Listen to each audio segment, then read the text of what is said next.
आपले प्रतिनिधी रोहन कदम आपल्या सोबत जोडलेले आहेत। रोहन, आता सध्याचं काय वातावरण आहे? निमंत्रित येण्यात सुरुवात झालेली आहे, त्या ठिकाणी मोठ्या प्रमाणात वाहतूक कोंडी सुद्धा झालेली आपण पाहिली आहे।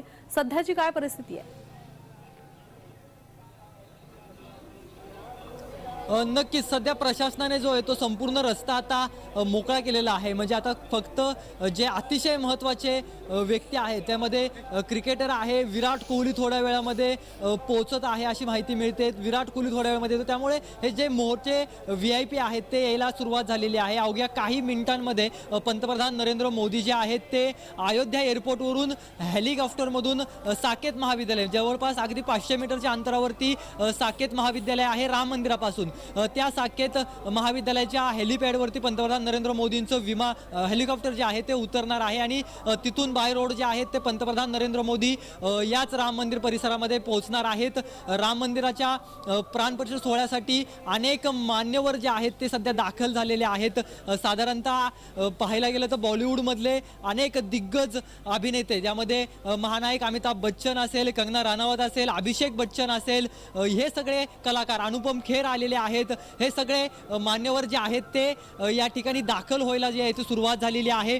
काही वेळामध्ये पंतप्रधान नरेंद्र मोदी पोहोचतायत साकेत महाविद्यालयामध्ये आणि त्यानंतर 11 वाजल्यापासून साधारणतः 11:15 वाजल्यापासून 12 वाजेपर्यंत पंतप्रधान नरेंद्र मोदी जे आहेत ते मान्यवरांशी बोलणार आहेत, मान्यवरांशी संवाद साधणार आहेत, त्यांच्याशी गप्पा मारणार आहेत आणि त्यानंतर जो आहे तो मुख्य प्राणप्रतिष्ठेचा कार्यक्रम पार पडणार आहे। तो जवळपास 12:55 पर्यंत चालण्याची शक्यता आहे। 1 वाजेपर्यंत कार्यक्रम चालेल आणि त्यानंतर जे ते पंतप्रधान नरेंद्र मोदी इतर कार्यक्रमांसाठी जाणार आहेत। त्यापूर्वी पंतप्रधान नरेंद्र मोदी हे संवाद देखील साधणार आहेत, संबोधित करणार आहेत। त्या ठिकाणून ज्या ठिकाणी रामलल्लांची मूर्ती विराजमान होणार आहे त्या ठिकाणी एक छोटेखानी कार्यक्रम पार पडणार आहे। त्यामध्ये राष्ट्रीय स्वयंसेवक संघाचे सरसंघचालक मोहन भागवत आणि काही महंत जे आहेत ते महंत संपूर्ण देशाला राम मंदिरातून संबोधित करणार आहेत। त्यामुळे ही सगळी तयारी जी आहे ती आता अंतिम टप्प्यामध्ये आलेली आहे। थोड्याच वेळामध्ये पंतप्रधान नरेंद्र मोदींचं हेलिकॉप्टर जे आहे ते साकेत महाविद्यालय, खरं तर राम मंदिरापासून अवघ्या 300-400 मीटर अंतरावरती हे साकेत महाविद्यालय आहे, तिथे हेलिपॅड बनवण्यात आलेला आहे आणि पंतप्रधान नरेंद्र मोदी आत्ता अयोध्येतील विमानतळावरून, जे इथून साधारणतः 12 किलोमीटर ते 13 किलोमीटर आहे, त्या विमानतळावरून निघालेले आहेत बाय रोड येण्यासाठी अशी देखील माहिती मिळत होती। परंतु काही काळानंतर हेलिकॉप्टरमधूनच ते निघतील अशी माहिती समोर आली आणि त्या आता काही वेळामध्ये हेलिकॉप्टरमधून या ठिकाणी पोहोचणार आहेत आणि अवघ्या काही मिनिटांमध्ये प्राणप्रतिष्ठेचा सोहळा जो आहे त्या ठिकाणी पंतप्रधान नरेंद्र मोदी पोहोचतील आणि त्यानंतर जे जे मान्यवर त्या ठिकाणी आलेले जवळपास 7,000 मान्यवर आत्तापर्यंत आतमध्ये आसनस्थ झाल्याची माहिती मिळते। अजून देखील VIP जे आहेत ते मोठ्या प्रमाणामध्ये या ठिकाणी येत आहेत। काही काळ, बराच काळ जो आहे तो हा संपूर्ण रामपथ जो आहे तो रस्ता जाम झालेला होता, कारण का अनेक साधू महंत, सामाजिक क्षेत्रातील कार्यकर्ते असतील, जे पद्मश्री मिळालेले सगळे जे आहेत ते त्यांना देखील निमंत्रण दिलेलं होतं, पद्मविभूषणवाल्यांना सगळ्यांना निमंत्रण दिलं होतं। ते सगळे मान्यवर, विविध कला क्षेत्रामध्ये काम करणारे मान्यवर जे आहेत ते या ठिकाणी पोहोचत आहेत। त्यामुळे देशभरातील सगळे VIP जे आहेत ते आत्ता अयोध्येमध्ये पोहोचत आहेत। साऊथमधले मोठे अभिनेते मानले जाणारे चिरंजीवी हे देखील काही वेळापूर्वी याच ठिकाणाहून गेलेले पाहायला मिळाले। रामदेव बाबा ते देखील याच ठिकाणाहून गेलेले पाहायला मिळाले। ते देखील आता आतमध्ये बसलेले आहेत, आसनस्थ झालेले आहेत आणि हितगुज चालू आहे सगळ्यांशी एकमेकांसोबत आणि थोड्याच वेळामध्ये पंतप्रधान नरेंद्र मोदी देखील या ठिकाणी येणार आहेत आणि पंतप्रधानांच्या माध्यमातून देखील जे मान्यवर त्या ठिकाणी उपस्थित असे जोडलेले राहा। पंतप्रधान नरेंद्र मोदी हे आता अयोध्येमध्ये दाखल झालेले आहेत। आपण तिथली दृश्य पाहणार आहोत। पंतप्रधान नरेंद्र मोदी या ठिकाणी आता हेलिकॉप्टरमध्ये आहेत आणि हेलिकॉप्टरमधून पंतप्रधानांनी ही दृश्य टिपलेली आहेत। ही दृश्य जय महाराष्ट्रच्या प्रेक्षकांसाठी आपण दाखवत आहोत। पंतप्रधान नरेंद्र मोदी हे अयोध्येमध्ये आहेत। अयोध्येत आता राम मंदिरासाठी जाण्यासाठी हेलिकॉप्टरने प्रवास करत असताना त्यांनी ही दृश्य टिपलेली आहेत आणि ही दृश्य आपण फक्त जय महाराष्ट्रच्या प्रेक्षकांसाठी दाखवत आहोत। अगदी अयोध्या नगरी ही भगवीमय झालेली आपण पाहतोय। सर्वत्रच फुलांची सजावट या ठिकाणी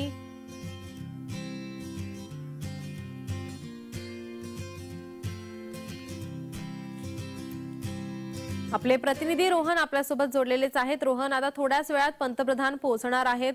पोलिसांचा कशा प्रकारे आता बंदोबस्त ठेवण्यात आलाय? नक्की सुरक्षा व्यवस्था गेल्या काही दिवसांपासून मोठ्या प्रमाणामध्ये तैनात असलेली पाहायला मिळते, कारण का सगळ्यांसाठी जो आजचा दिवस आहे, सगळ्यांसाठी जो हा क्षण आहे तो खूप मोठा आहे. आणि त्यामुळेच पंतप्रधान नरेंद्र मोदींनी देखील हेलिकॉप्टरमधून प्रवास करत असताना हे दृश्य जे आहेत ते टिपले आणि इथलं वातावरण कशा पद्धतीने न्याहाळून निघालेलं आहे, अयोध्या नगरी कशा रीतीने सज्ज झालेली आहे आणि राम मंदिर हे सगळं जे आहे ते घडताना कसं दिसतंय आणि ते हेलिकॉप्टरमधले जे व्हिज्युअल्स आहेत ते पंतप्रधानांनी शूट केलेले आपल्याला आता पाहायला मिळतात. त्यामुळे ही खूप मोठी गोष्ट आहे, कारण का सध्या संपूर्ण देशभरामध्ये रामलल्लांच्या मंदिर प्रवेशाच्या स्वागतासाठी जे आहे ते न्याहाळून हा सगळा परिसर निघालेला आहे. संपूर्ण देशामध्ये दिवाळी साजरी केली जाते. अयोध्यामध्येच केवळ हे वातावरण नाही आहे, तर प्रत्येक गावखेड्यामध्ये हे वातावरण पाहायला मिळत आहे. प्रत्येक गावातील मंदिरांमध्ये काही कार्यक्रम भरवले जात आहेत, रामाचे कीर्तन ठेवले जात आहेत, अभंग ठेवले जात आहेत, विविध कार्यक्रम जे आहेत ते गावागावांमध्ये केले जात आहेत. त्यामुळे संपूर्ण देशासाठी ही खूप महत्त्वाची गोष्ट आहे. रामलल्ला 500 वर्षांच्या संघर्षानंतर जे आहेत ते स्वतःच्या मंदिरामध्ये जात आहेत. तंबूमध्ये गेले अनेक वर्ष रामलल्ला राहताना पाहायला मिळाले. रामलल्लांचं स्वागत आता संपत आलेली आहे. अवघे काही तास हे उरलेले आहेत. आज जरी दर्शन घेता आलं नसलं तरी सुद्धा रामभक्त हे प्रवेशद्वारावर त्या ठिकाणी आहेत, त्या ठिकाणी दर्शन घेतात. तिथूनच बाहेरूनच दर्शन घेताना आपल्याला पाहायला मिळतात. तुम्ही त्या संदर्भात त्यांची भावना जाणून घेतल्या होत्या. काय एकंदरीत त्यांच्या भावना होत्या, काय प्रतिक्रिया होत्या? निश्चितच प्रत्येकाला हा आनंद झालेला आहे. केवळ अयोध्या नगरीतीलच लोक नाही, तर 22 तारखेच्या कार्यक्रमाला आपल्याला निमंत्रण नाहीये हे प्रत्येकाला माहीत होतं, तरी देखील तो अयोध्येमध्ये पोहोचला. अगदी आपल्याला 20 तारखेला जायला मिळेल, 22 तारखेला जायला मिळेल, आतमध्ये सोडतील की नाही, सगळ्या सील बंद, जर सगळे रोड केले तर आपण कसं पोहोचणार, यासाठी अगदी 4-4, 5-5 दिवस अगोदर लोक येऊन राहिलेले आहेत. राहायची सोय नाहीये प्रत्येकाची, गेस्ट हाऊस कमी पडतायत, हॉटेल्स कमी पडतायत, अपुरी व्यवस्था आहे. रस्त्यावरती काल झोपलेले लोक पाहायला मिळाले. अक्षरशः अयोध्या धाम रेल्वे जंक्शन आहे त्या ठिकाणी लोक राहिलेला पाहायला मिळाली. तिथे रस्त्यात थंडीमध्ये कुडकुडत लोक झोपली, परंतु 22 तारखेच्या कार्यक्रमाला आपण अयोध्येमध्ये असले पाहिजे अशा प्रकारची भावना जी आहे ती प्रत्येक नागरिकाची या ठिकाणी होताना पाहायला मिळाली. हा भाविकांचा जोश आहे, भाविकांचं हे प्रेम आहे, भाविकांची ही आस्था आहे आणि हीच आस्था, हेच प्रेम आणि हेच अध्यात्म त्यांना या भव्य दिव्य मंदिराचं दर्शन अवघ्या काही काळामध्ये मिळणार आहे. म्हणजे उद्या सकाळपासून जे आहे, म्हणजे पहाटे 5 वाजल्यापासून दर्शनाची व्यवस्था सुरू करण्याची मोहीम न्यासाकडून घेण्यात आलेली आहे, ट्रस्टकडून घेण्यात आलेली आहे. सकाळी काही ग्रुपने म्हणजे जवळपास एका तासामध्ये 550-600 लोकांचे ग्रुप्स करण्यात येणार आहेत अशी माहिती मिळते आणि ते आल्यानंतर मग दुसरे 550 लोक आतमध्ये जातील आणि मग ते बाहेर आल्यानंतर इतर लोक जातील. अशा प्रकारचं नियोजन जे आहे ते करण्यात आलेलं पाहायला मिळतं. त्यामुळे हे सगळं नियोजन केलं जाते. प्रत्येकाची आस्था जपावी, प्रत्येकाचं अध्यात्म जपावं आणि प्रत्येकाला आपल्या रामलल्लांचं दर्शन घ्यायला मिळावं, यासाठी ही सगळी जी आहे ती जबाबदारी, ही सगळी सोयी सुविधा जी आहे त्या ट्रस्टच्या वतीने देताना पाहायला मिळत आहेत. त्यामुळे इथले नागरिक तर आनंदी आहेतच, परंतु जे बाहेरून नागरिक येत आहेत, मोठ्या प्रमाणामधून देशभरातून जे नागरिक येत आहेत, त्यांना देखील रामलल्लांची खूप आस्था लागलेली आहे. कधी एकदा मंदिरामध्ये जातोय, त्या भव्य दिव्य मंदिरामध्ये प्रवेश करतोय आणि आपल्या लाडक्या रामलल्लांच्या ज्या लोभस मूर्तीचं दर्शन घेतोय, ही प्रत्येकाच्या भावना मनामध्ये उत्कट झालेली आहे. त्यामुळे हा सगळा जोश, हा सगळा उत्साह, हा सगळा आनंद देशभरामध्ये तर पाहायला मिळतोयच, परंतु अयोध्येतील चित्र विलोभनीय आहे, जे अविस्मरणीय आयुष्यामध्ये परत सकाळपासूनच हे चित्र पाहतोय. एकदम वेगळा उत्साह आणि आनंद या ठिकाणी आपण पाहतोय. जसं तुम्ही उल्लेख केला की रामलल्लाची मूर्ती जी आहे, ज्या वेळेस ही मूर्ती दाखवण्यात आली समाज माध्यमावरती, त्यावेळेस समाज माध्यमांवरती एक वेगळाच उत्साह आणि वेगळाच आनंद, एवढे शेअर्स आणि ट्विट या ठिकाणी आपण केलेले पाहायला मिळाले, एवढे कमेंट्स त्यावरती होते. एक वेगळीच बोलतात वेगळीच मूर्ती, आकर्षित करणारी मूर्ती या ठिकाणी आपण पाहतोय.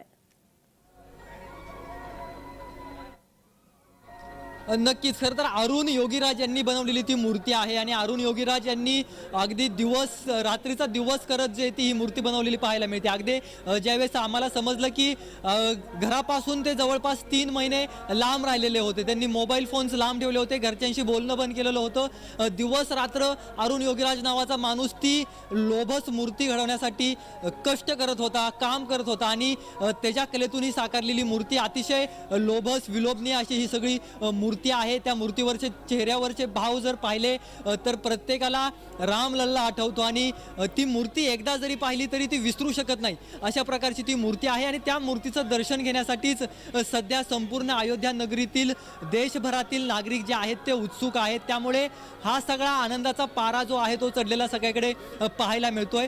दर्शनाची रांग काही वेळात सुरू होण्याची शक्यता आहे, कारण का ज्या पद्धतीने लोक बाहेरून इतक्या मोठ्या प्रमाणामध्ये अयोध्येमध्ये आलेले आहेत, येऊ नका सांगितलं होतं, अनेकांना निमंत्रण असल्याशिवाय अयोध्येमध्ये येऊ देणार नाही अशा प्रकारचा मेसेज देशभरामध्ये दिलेला होता. तरी देखील 2-2, 3-3 दिवस अगोदर हे सगळे लोक कोणतीही सोयी नसताना, कोणतीही सुविधा नसताना आलेले पाहायला मिळाले, केवळ रामलल्लांचं दर्शन घेण्यासाठी आणि केवळ आपल्या भव्य दिव्य मंदिर, जे मंदिर इतक्या मोठ्या प्रमाणामध्ये 500 वर्षांच्या संघर्षानंतर झालेलं आहे, अनेकांच्या बलिदानामुळे साकारलेलं हे मंदिर आहे, ते मंदिर पाहण्यासाठी हे सगळेजण या ठिकाणी आलेले पाहायला मिळतात. त्यामुळे या सगळ्यांचा आनंदाचा, उत्साहाचा पारा हा एका वेगळ्याच उंचीवरती गेलेला पाहायला मिळतोय. ती मूर्तीचं रूप जे आहे ते मान्यवर हे आता पोहोचतात आहेत, बॉलिवूड कलाकार या ठिकाणी आता पोहोचलेले आहेत. सर्वांना बाहेर बसण्याची व्यवस्था करण्यात आलेली आहे. मंदिरामध्ये आतमध्ये फक्त पंतप्रधान नरेंद्र मोदी हे असणार आहेत आणि पुजारी असतील, परंतु ही सर्व दृश्य पाहण्यासाठी बाहेर मान्यवरांसाठी काही स्क्रीन अवेलेबल करण्यात आलेली आहे का, उपलब्ध करण्यात आली आहे का? नक्कीच. खरं तर गेल्या काही दिवसांपासूनच अयोध्येतील ज्या छोटे छोटे चौक आहेत, छोट्या छोट्या गल्ल्या आहेत, त्या ठिकाणी LED स्क्रीन्स लावण्यात आलेल्या होत्या आणि त्या LED स्क्रीनच्या माध्यमातून रामायण दाखवलं जायचं. काही काळ रामायण दाखवलं जायचं, काही काळ रामाची भक्तिगीतं दाखवली जायची आणि आता जे आहेत ते त्यांना एक स्क्रीनिंग करून मोठ्या प्रमाणामध्ये हा सगळा आतमधला सोहळा जो आहे तो प्रत्येकाला पाहायला मिळावा याची देखील व्यवस्था अयोध्येतील अनेक ठिकाणी केलेली पाहायला मिळते आणि त्याच्या माध्यमातून नागरिक जे आहेत ते पाहताना मिळत आहेत. आणि प्रत्येक जण सध्या महाराष्ट्रातील, भारतातील आपापल्या घरामध्ये TV वरती हा सगळा उत्साह, हा सगळा जोश पाहतोय. प्रत्येकाला ही सगळी प्राणप्रतिष्ठा सोहळा आपल्या घरामध्ये पाहायचा आहे आणि ज्यावेळेस रामलल्लांच्या मूर्तीची प्राणप्रतिष्ठा सुरू होईल त्यावेळेस प्रत्येकाच्या घरामध्ये देवाऱ्यामध्ये पूजा अर्चा सुरू असलेली आपल्याला पाहायला मिळेल. प्रत्येकाच्या देवाऱ्यामध्ये पंती लावलेली, दिवा लावलेला पाहायला मिळेल आणि हीच सगळी परिस्थिती देशभरातल्या नागरिकांच्या घराघरामध्ये चालू आहे. फक्त अयोध्यामध्ये प्राणप्रतिष्ठा सोहळा पार पडतोय असं नाही, 125 कोटी भारतीयांच्या घरामध्ये हा सगळा सोहळा पार पडतोय. प्रत्येक जण TV लावून आत्ता बसलेला पाहायला मिळतोय. जो नागरिक देशभरामध्ये आहे, विविध राज्यांमध्ये आहे, तो हा सोहळ्याला येऊ शकला नाही, या सोहळ्यामध्ये सहभागी होऊ शकला नाही, परंतु घरामध्ये बसून नागरिक देखील या सगळ्या सोहळ्याचा आनंद घेत आहेत. VIP येत आहेत, VIP असतील ते आतमध्ये बसलेले आहेत, परंतु आपापल्या पद्धतीने हा सगळा प्राणप्रतिष्ठा सोहळा, आपल्या लाडक्या रामलल्लांच्या मंदिर आगमनाचा सोहळा जो आहे तो प्रत्येकाला साजरा करायचा आहे. प्रत्येकाला त्याची आस्था आहे, प्रत्येकाला सुट्टी मिळालेली आहे सुदैवाने आणि त्या सुट्टीचा सदुपयोग तो या अशा प्रकारे करतोय. त्यामुळे प्रत्येकाच्या घराघरामध्ये आज प्राणप्रतिष्ठा होणार आहे. केवळ भव्य दिव्य राम मंदिरामध्ये प्राणप्रतिष्ठा होणार नाही म्हणून आपण संपूर्ण माहिती आपण आपल्या प्रेक्षकांपर्यंत पोहोचवत आहोत. एक माणूस म्हणून आपण तिथे आहात, तिथला अनुभव तुमचा काय आहे, त्या संदर्भात काय म्हणाल? नक्कीच. खरं तर शब्दात न मांडता येणारा हा सगळा अनुभव आहे. गेले मी 24 दिवस झाले मी आज अयोध्येमध्ये आहे. 29 डिसेंबरला मी आलेलो होतो. त्या डिसेंबर महिन्यापासूनचा हा सगळा अविस्मरणीय घटनाक्रम आयुष्यामध्ये न भूतो न भविष्य अशी घटनाक्रम हा सगळा आहे. त्यामुळे हा घटनाक्रम कधीच न विसरणारा आहे. जी छोटी छोटी घडामोड होती रामलल्लांच्या बाबतीची, ती घडामोड मला पाठवता मिळाली, ती जवळून पाहता आली, लोकांसमोर मांडता आली. त्यामुळे हा सगळा जो अनुभव होता तो तो अविस्मरणीय अनुभव होता, आयुष्यामध्ये कधीही न विसरणारा असा अनुभव होता. त्यामुळेच खूप काही शिकवून गेलेली ही अयोध्या नगरी आहे. ही अयोध्या नगरी रामलल्लांची आहे. ज्या ठिकाणी रामलल्लांचा जन्म झाला ती मातीच इतकी पवित्र आहे. त्या मातीमध्ये आणि या सगळ्या नगरीमध्ये प्रवेश केल्यानंतर एक आध्यात्मिक ऊर्जा वेगळी मिळते. ती आध्यात्मिक ऊर्जा तुम्हाला असं काही बळ देते, ते बळ तुम्हाला कोणत्याच ठिकाणी मिळणार नाही. खरं तर थंडीचा महिना प्रचंड होता. थंडीचा महिना असताना देखील या ठिकाणी आल्यानंतर रामाची जी ऊर्जा मिळाली, इथल्या आध्यात्मिक वारशाची जी ऊर्जा मिळाली, त्या ऊर्जेची ऊब अशी होती की त्या उबीमुळे प्रचंड थंडीचा कडाक्याच्या थंडी असताना देखील या ठिकाणी छान पद्धतीने हा सगळ्याचा आढावा घेता आला आहे. सगळी जवळून नगरी पाहता आली आणि हे मंदिर साकारत असताना, या मंदिराचा प्राणप्रतिष्ठा सोहळा होत असताना जी काही तयारी करावी लागत होती ती तयारी पाहता आली. याची डोळा ही सगळी तयारी पाहता आली, ही तयारी लोकांपर्यंत पोहोचवता आली. त्यामुळे हा सगळा रोहन, मी जरा घटनाक्रम आपल्याला मागील थांबवते. आपल्या इथे अयोध्येमध्ये या ठिकाणी सोनू निगम हे गातात. आपण थेट जाऊयात.